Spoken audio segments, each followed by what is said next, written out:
Hello everyone. Today we will talk about terrorist financing and money laundering in this video. What is terrorist financing? Terrorist financing is the process by which terrorists fund their operation in order to perform terrorist act. The actual act of terrorism are relatively low cost compared to damage they inflict. So for example, it just need uh, to buy a knife or a gun to conduct a terrorist act. But to train people to set up a terrorist camps would require more funding. The funds can be generated by way of bank robbery, pirating oil fields, donation, and etc. So, what are different sources of funds uh, we can think of? So, first, proceed from occupation of territory, including control of banks, oil and gas reservoir, taxation, extortion, and robbery of economic assets. So, what we have seen in case of Islamic states, like their predecessor Al Qaeda, it's relatively self-sufficient and not reliant on any external state or wealthy individual donors. And what we have also seen in case of ISIS or Islamic State, which is one of the deadly terrorist group. So they have occupied Syria, Iran, and they are exporting oil from oil fields which they have captured, and they are earning tens of millions of dollars. So one U.S. Treasury official estimated that ISIS earns almost 1 million US dollar a day from the export of oil, and much of the oil is sold illegally in Turkey. And apart from oil revenue, they also sell antiques, articrafts. They earn revenue through taxation and extortion. So what does that mean? ISIS have forced Christians and foreigners uh, to pay tax known as jizya. And the rate of jizya is determined by the income of the person. And it also serves as protection contract involving harsh restriction on non-Muslims. The another source of fund for terrorist organization will be kidnapping of wealthy person and then getting money in return of these individuals. Illegal drug trade is one of the important source of fund. Uh, According to like some like one of the head of Russian anti-drug agency, terrorist group like Boko Haram makes money through trafficking Afghan heroin through its territory, and the annual value of the business may be up to $1 billion. Agriculture is another a source of income. Islamic State has already occupied uh, places like Tigris, Euphrates, that produce half of Syria annual wheat crop, and it is believed that ISIS confiscate wheat and barley crops as well as farming equipment, then that is rented back to farmers. Donation by or through non-profit organization. Uh, it has been seen a lot of terrorist group use charity as a source of their fund. At times, a normal person who is making a donation for child education or poverty or women empowerment, doesn't know that they are paying for a charity which ultimately use this fund to conduct a terrorist act. Material support provided by foreign fighters is one of the attribute or one of the source of fund for uh, for terrorist financing. Now let us understand on this slide what is the major difference between money laundering and terrorist financing.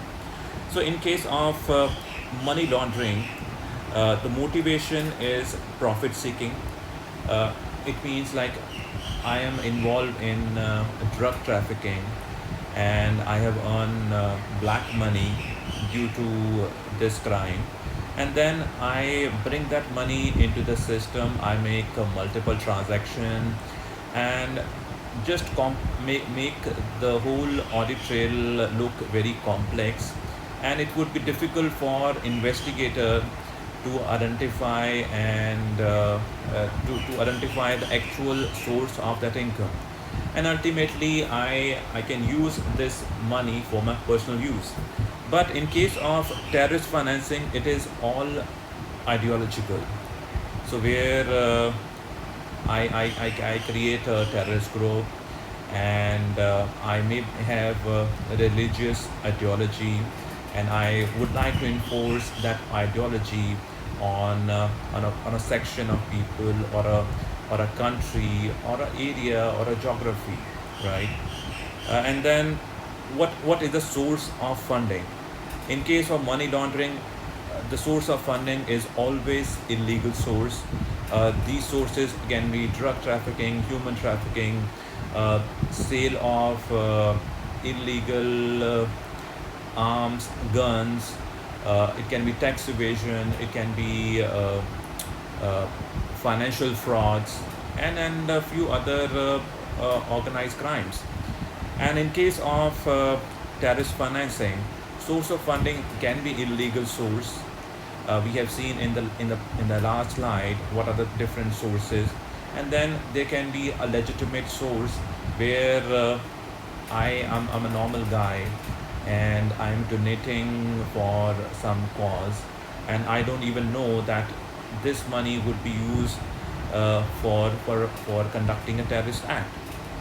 Now let's understand what is the objective of money laundering. The basic objective of money laundering is to convert the black money into clean fund and make the dirty fund appear to be processed from legal activity, and ultimately using this money for my personal use. In case of terrorist financing, the objective of financing is to compel government or international organization to do or abstain from doing any specific act through conducting a terrorist act or threat of violence. And in case of money laundering, the whole life circle is circular, where I am a drug trafficker. I brought money into the system. I make multiple transaction. I I make the dirty fund appear to be coming from legal activity, and then I the money comes back to me, and I use that money for my own use. In case of terrorist financing, it's a linear life circle where I I I, uh, I gather money from illegal sources. I use that money to fund terrorist activity, and then ultimately I conduct a terrorist act. So let's also understand terrorist financing using the case study, uh, which is very critical, uh, which has put everybody up within US and out of US in shock. So in September 11, 2001, hijacker used US and foreign financial institution to hold, move and retrieve their money. So the whole plot cost Al Qaeda somewhere around $400,000 to $500,000. There were some 19 hijackers who were involved. So 24 domestic bank accounts of four different US bank were used. They were wire transfer from UAE, Saudi Arabia, and Germany. So prior to 9/11 attack, nobody had thought that banks can be used, or can be facilitated for conducting a terrorist attack or for terrorist financing. So let's understand how the financial system was used to sponsor and transfer money to these hijackers. So accounts were opened with cash equivalent to average amount of $3,000 to $5,000, and which is very normal, and for a bank and financial institution, it still seems to be a very genuine amount where I'm opening a bank account with such a low amount. All accounts were normal checking account with debit card, and I think this is not a red flag, and nobody can have any doubts on this. Address used usually were not permanent address, but rather were mailboxes and were changed frequently. And this is something which is very alarming, and I think bank should have identified uh, this thing, where why an account holder keep on changing his address, that this should have led to some kind of investigation. Hijacker used same address and telephone number on the account, and I think this specific uh, thing can also be very genuine. Maybe I have moved to US with my family and with my friends, so we are staying in the same flat, and that's where I am using. We all are using the same address, but if everybody is saving, like opening account with the same telephone number, that should raise should have raised the alarm, and that is where the bank should have raised question from the customer. So 12 hijacker opened the account at the same bank.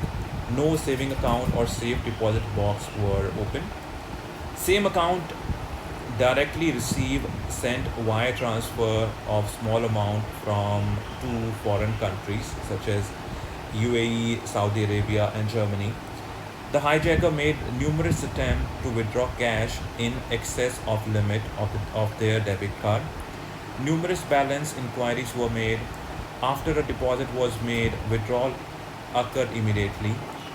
Funding of the account was by cash, overseas wire transfer. Debit cards were used by hijacker who did not own them.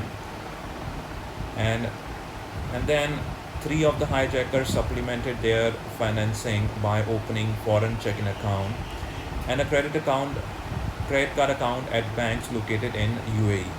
While in the US, two of the hijackers had deposited made their behalf by known individual. Three of the hijackers continue to maintain bank account in Germany after moving to the US.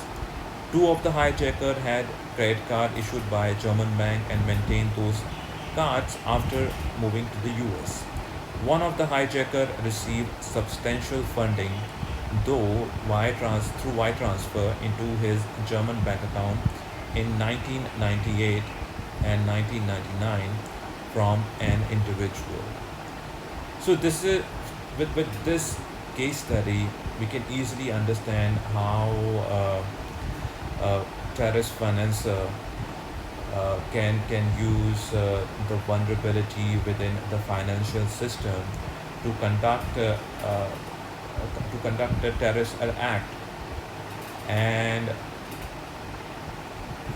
we should also and post 9/11 attack, we have seen a lot of changes. We have seen every country have created regulations and also termed terrorist financing, which is separate from money laundering, and they start creating a control around it. And even in their individual EML and CTF Act, they have defined terrorist financing as a